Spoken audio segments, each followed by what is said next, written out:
आज हम बात करेंगे एक बहुत ही इम्पोर्टेंट और कॉमन गैस्ट्रो कंडीशन जिसको कहते हैं एनल फिशर। नमस्कार, मेरा नाम डॉक्टर हरमीत सिंह सलूजा है और मैं एक गैस्ट्रोएंटरोलॉजिस्ट हूँ। एनल फिशर क्या है?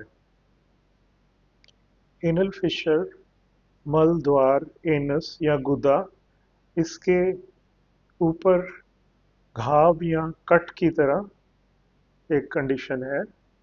ये मुख्यतः क्रॉनिक कॉन्स्टिपेशन, कब्ज की वजह से घाव बन जाते हैं गुदा में या मल द्वार के ऊपर। एनल फिशर्स कितनी प्रकार के होते हैं? मुख्यतः हम इनको दो प्रकार में डिवाइड करते हैं: acute anal fissure and chronic anal fissure.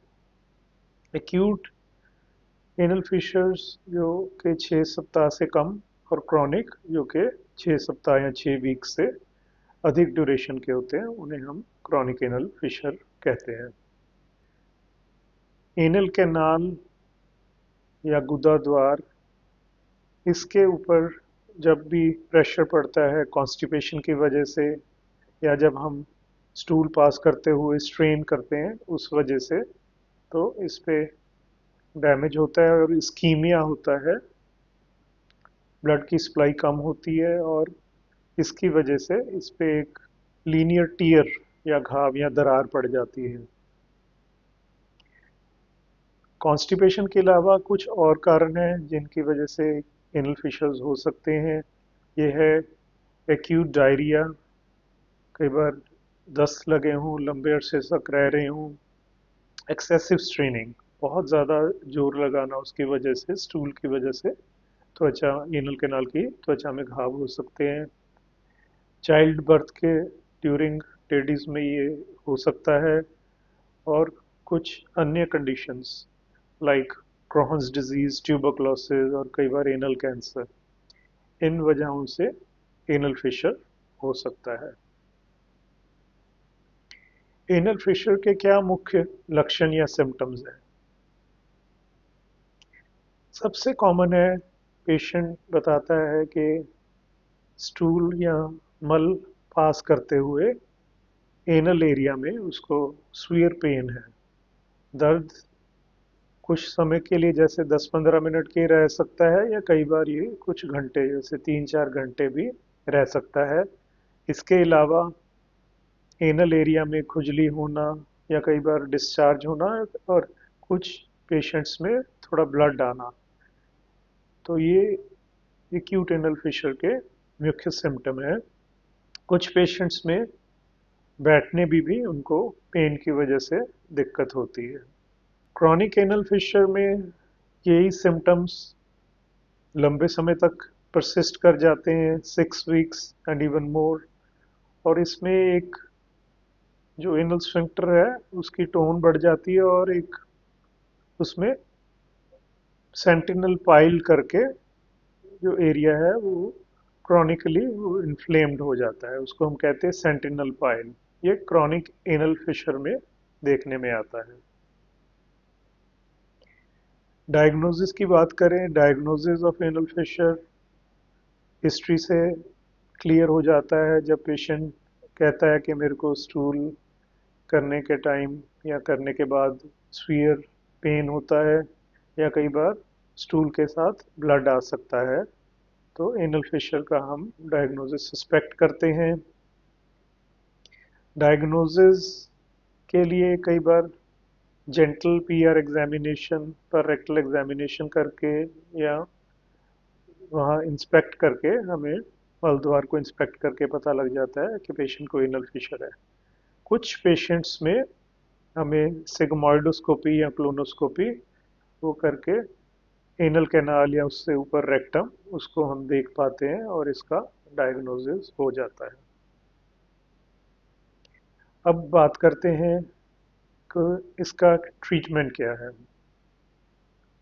Acute anal Fisher में जनरली पेशेंट्स को हम पहले एडवाइस करते हैं कि हाई फाइबर डाइट, तकरीबन 20 to 30 ग्राम्स फाइबर्स होने चाहिए डेली डाइट में।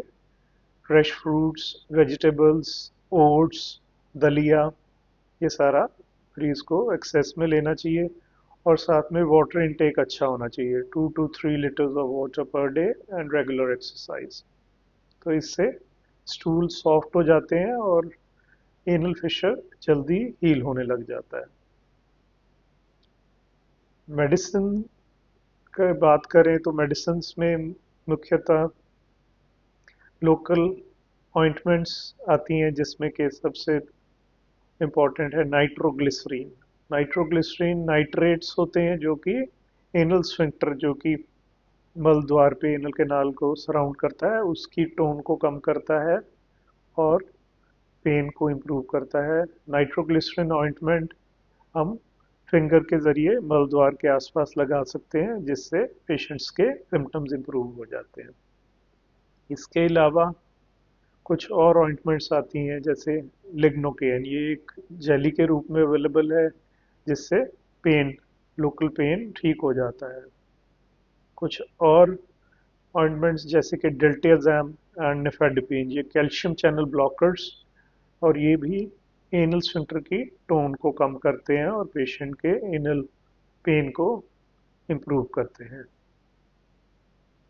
एक और बहुत ही इम्पोर्टेंट कंपोनेंट है ट्रीटमेंट का, सिट्स बाथ। सिट्स बाथ्स में हम पेशेंट्स को बीटाडीन लोशन या पोटेशियम पर मैग्नेट एक ल्यूकवार्म वाटर में एक टब में डाल के उसमें हम 10 से 15 मिनट बैठने के लिए कहते हैं, दिन में 2 या 3 बार। इससे एनल स्फिंक्टर की टोन तो कम होती है और मरीज को सिम्टोमेटिकली बहुत ही रिलीफ मिलता है। एक और ट्रीटमेंट मोडेलिटी है बोटॉक्स इंजेक्शन। तो बोटॉक्स इंजेक्शन बोtulinum टॉक्सिन होता है, जो कि प्यूरिफाइड टॉक्सिन होता है। इसको इंजेक्शन के ज़रिए एनल स्फिंक्टर के अराउंड दिया जाता है और पेशेंट को इंस्टेंट इम्प्रूवमेंट आ जाती है और ये कुछ महीनों तक बहुत ही इफ़ेक्टिव रहता है और पेशेंट के एनल जो सिम्टम्स हैं उनको इम्प्रूव करता है। जिन पेशेंट्स में क्रॉनिक एनल फिशर है और मेडिकल थेरेपी के बावजूद भी अगर सिम्टम्स परसिस्ट कर रहे हैं, तो इन पेशेंट्स में हम सर्जिकल ट्रीटमेंट को प्रिस्क्राइब करते हैं। सर्जरी जो सबसे कॉमन है उसको हम कहते हैं लेटरल इंटरनल स्फिंक्टरोटमी। तो एनल स्फिंक्टर के अंदर सर्जन्स कट करके उसकी फाइबर्स को, जो एनल स्फिंक्टर की टोन है वो कम हो जाती है और पेशेंट का एनल फिशर वो हील होना शुरू हो जाता है। सर्जरी की एक कॉम्प्लिकेशन है फीकल इनकॉन्टिनेंस। तो ये भी मैनेजेबल है और 3 से 5% पेशेंट्स में ही होती है। एनल फिशर एक सामान्य और कॉमन जीआई कंडीशन है। इसमें एनल कैनाल या मल द्वार में घाव या कट ये बन जाता है। मुख्यतः इसका जो सिम्टम्स हैं वो पेन ड्यूरिंग डेफिकेशन, जिस टाइम मल पास करते हैं उस टाइम दर्द होना और कई बार स्वीयर पेन होना, ये इसके मुख्यतः सिम्टम्स हैं। ट्रीटमेंट में high fibre diet, plenty of water, local ointments और कुछ पेशेंट्स में जिनमें क्रॉनिक एनल फिशर है उसमें सर्जिकल ट्रीटमेंट बहुत ही इफ़ेक्टिव है। अगर ये वीडियो आपको बेनिफिशियल लगा है तो इसको ज़रूर शेयर करें। धन्यवाद।